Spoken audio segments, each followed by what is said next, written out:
Hi வணக்கம்மா. இன்றைக்கி இந்த கார் கலெக்ஷனுக்கு போகிற வீடியோ போடணும்னு நினைக்கிறேன். பிஸியாகவே போயிடுவேன். ஆனால் இன்றைக்கு கொஞ்சம் ஃப்ரீ. இன்றைய கலெக்ஷன் இன்றைக்கி என்ஃபீல்டுக்கு ஒரு டொயோட்டா ஐரூஸ் ஒன்று கலெக்ஷனுக்கு போகிறேன். அப்போ எடுக்கிறதுக்கு இன்றைய கலெக்ஷனுக்கு போகிறது என்ன ஸ்பெஷல்னு சொன்னால், கனிய வலிக்கிட்ட பயணம். கடைசியில் மாமா ஒய்ஃபில் அப்பா மகன் 2 பேரும் வாரன்னு சொன்னால், அப்போ இது ஒரு ட்ரிப் பயணமாக வலிக்கிட்டு இருக்கு இன்றைக்கி இந்த கலெக்ஷனுக்கு போகிறதுக்கு. அப்போ ஸ்டேஷனுக்கு போகிறேன்.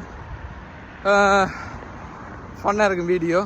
ஃபுல்லாக செஞ்சுட்டு இந்த வீடியோ அப்லோட் பண்ணுவேன். பாருங்கள். ஓகே, பார்ப்போம் அடுத்தது ஸ்டெப்பில். இன்றைக்கி கொஞ்சம் க்ளவுடியாக இருக்குது ஸ்டேஷன். இந்த 2 பேரும் நிற்கிறாங்க விளையாடிட்டு போகிறதுக்கு. என்னம்மா ஓகேயா? டிரைவர் ஸ்ரீலங்காவிலேருந்து யூகேக்கு வந்தார். எங்கே பார்ப்போம். வா. வளமையாக அந்த டிக்கெட்டை வந்துட்டு ஆன்லைனில் தான் புக் பண்ணுவேன். அப்போ இந்த மாதிரி ஆன்லைன்லாம் புக் பண்ணி தான் நான் கலெக்ஷன் டிக்கெட் வந்து ஸ்டேஷன். அப்போ ஸ்டேஷனில் போய் டிக்கெட்டை கலெக்ட் பண்ணிவிட்டு மாமாவுக்கு ஒரு டிக்கெட்டை கொடுத்துட்டு நானும் ஒரு டிக்கெட்டை போட்டு இந்த என்ட்ரன்ஸுக்குள்ளே அப்படியோ இதில் டிக்கெட்டை விட்டு அப்படியோ மேலால் வரும். வந்தால் கேட் ஓப்பன் ஆகும். அப்புறம் நானும் மகனும் ஒரு சைட்லேயும் மாமாங்களையும். என்னடா மகன் 5 வயசு கீழே இருந்தால் இங்கே யூகேயில் ட்ரெயின் டிக்கெட் டோட்டலி ஃப்ரீ. அப்போ நாங்கள் வந்த டைமுக்கு ட்ரெயினுமே வந்துட்டுது.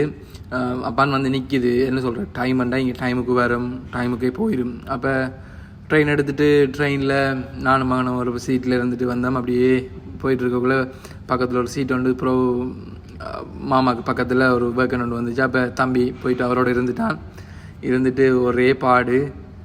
இப்படியே ஒரு ஃபன்னோட போயிடுச்சு. அப்புறம் என்ஃபீல்டு இதில் லண்டன் லிவர்பூல் ஸ்ட்ரீட்டில் இறங்கிட்டு லிவர்பூல் அவரும் மாமாவுக்கும் பெரிய ஒரு எக்ஸ்பெக்டேஷன். அவரும் பார்த்துட்டு அவன் தெரியாதா படாத பாடு அவரை போட்டு படுத்தி எடுத்துட்டான். அவருக்கு வெறுத்தே போயிட்டுது. அப்படியே வந்துட்டு அப்படியோ லிவர்பூல் ஸ்ட்ரீட்டில் நான் என்ஃபீல்டுக்கு போகணும். என்ஃபீல்டு ட்ரெயின் எத்தனை மணிக்கு இருக்கேன்னு பார்த்தேன். நான் வந்தது இங்கே ஒரு 2 மினிட்ஸ்லேயே அடுத்த ட்ரெயின் என்ஃபீல்டுக்கு இருந்துச்சு. அப்போ டக்குன்னு பிளாட்ஃபார்ம் 1 என்ஃபீல்டு காட்டுச்சு. அதே சேம் டிக்கெட் தான். அப்போ மகனை வர சொல்ல வரலை. அவர் எனக்கு பின்னால் வந்தார். நான் போய்ட்டு முன்னுக்கு போக ஆளை வந்து பிடிச்சி எடுத்துட்டு கேட். அப்போ நான் சொன்னேன் ஓகே யோசிக்காத, அப்படியோ இதுக்குள்ளால் பூந்துட்டு வா அப்படின்னு சொன்னேன். அவன் கீழால் வந்துட்டான். அப்போ செக்யூரிட்டி பார்த்துட்டு சிரிச்சான். ஸோ அது ஒரு பெரிய விஷயம் இல்லை. அதுக்கப்புறம் என்ஃபீல்டு ட்ரெயின் இது வந்துட்டு ஓவர் கிரவுண்ட் ட்ரெயின். சரி, அப்போ 12:30 ட்ரெயினை பிடிச்சிட்டு அப்படியே ஒரு ட்ரெயினில் ஏறிட்டு என்ன சொல்கிறது, அடுத்த ஒரு 10-15 ஸ்டாப்ஸ் முடிய டிரெக்டாகவே வந்துட்டு இது வந்து பிசிஐக்கு வரும். அப்போ ஸ்டேஷனில் எனக்கு பக்கத்தில் மகன் ஒரே வதைச்சிட்டே வந்தான் போகும் வரைக்கும். அப்படியே வந்துட்டு என்ஃபீல்டில் இறங்கினோம். என்ஃபீல்டில் இறங்கிட்டு எடுத்துகிட்டு என்ஃபீல்டு பிசிஐக்கு வந்தால் ஓகே. பெரிய ஒரு எதிர்பார்ப்பு. காரணம் என்னென்னா, ஆன்லைனில் பர்ச்சேஸ் பண்ணுற கார் இங்கே வந்தால் நேரில் பார்க்கணும். அப்போ என்ன செய்கிறது, நானும் அப்போ எனக்கு தெரிஞ்ச ஃப்ரெண்டு ஒரு ஆளும் வந்தார். அப்போ அவரோட போயிட்டு எங்கடா நம்மட காரண்டு ஒட்டே பெரிய ஒரு எதிர்பார்ப்பு. அப்போ எல்லோரும் என்ன சொல்கிறது, அப்படியே நம்மளோட காரை தேடி போனோம். முன்னுக்கு போகிறாள், பிசிஐயில் வேலை செய்கிறாள். அவர் காரை காட்டுறது கூட்டி போய் கொண்டிருந்தார். அப்போ இப்படி தான் இருக்கும் பர்ச்சேஸ் பண்ண கார் எல்லாமே வந்துட்டு லைவில் இப்படி கண்டிஷனில் இருக்கும். ஆனால் என்ன சொல்கிறது, ஆனால் ஃபோட்டோஸில் தான் பார்க்கணும், நேரில் பார்க்க இல்லாது. அப்போ ஃபஸ்ட் டைம் பார்த்துட்டு காரை போய் கீழே தந்தார், இதுதான் காருன்னு சொல்லி என்ன சொல்கிறது, எதிர்பார்த்த ஃபோட்டோவில் இருந்த மாதிரி தான் கார் இருந்துச்சு. காரை ஃபுல்லாகவே சுற்றி பார்த்துட்டு காரில் இருந்து என்ன பிரச்சனை இது எல்லாமே மென்ஷன் பண்ணியிருந்துச்சு. அப்போ எல்லாத்தையுமே செக் பண்ணிவிட்டு எல்லாத்தையுமே பார்த்துட்டு அப்படியோ காரை என்ஜின் ஆயில் லெவல் எல்லாம் பார்த்துட்டு அப்படியே இருந்தோம்.